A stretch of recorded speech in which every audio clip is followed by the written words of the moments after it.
السلام عليكم. يلا نعمل مع بعض بسكوت سهل وبسيط بحاجات كلها موجودة في البيت. نص كوباية سمنة تكون طالعة من التلاجة، ربع كوباية زيت، نص كوباية سكر بودرة، سكر من العادي انت تطحنيه في البيت بالمضرب اليدوي كده عادي خالص. هنفضل نضرب فيهم لحد ما يتحولوا معانا بالمنظر ده. ما خدتش معايا 3 دقايق وكانت بالمنظر ده. هنحط معانا كمان بيضة وعليهم كيس فانيليا، هنقلب لحد البيضة ما تختفي. ومعايا كوبايتين وربع من الدقيق، ممكن طبعا تحتاجي معلقة زيادة على حسب نوع الدقيق بتاعك.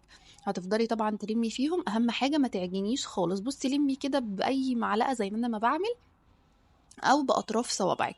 ممكن تستخدمي طبعا الزيت المتوفر عندك في البيت، السمنه المتوفره عندك في البيت، حتى السكر العادي اللي هو بتاع التموين ده ممكن تطحنيه وتشتغلي بيه عادي جدا. تمام. ممكن تضيفي اي طعم ليها، ممكن تضيفي جوز الهند، ممكن تضيفي برتقان، براحتك خالص. الاصنصات كلها بتبقى موجوده عند اي عطار.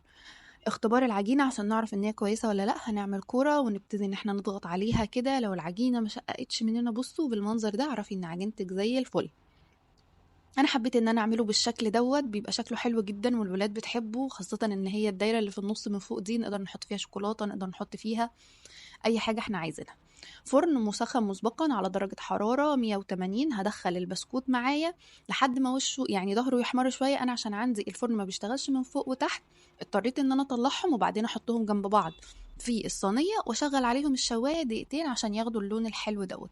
قعدوا معايا في الفرن، كل صينيه قعدت معايا في الفرن حوالي 10 دقايق، وبعدين طلعتهم رصيتهم جنب بعض ودخلوا تاني الفرن على الشوايه لمده دقيقتين، يعني كل الموضوع 12 دقيقه.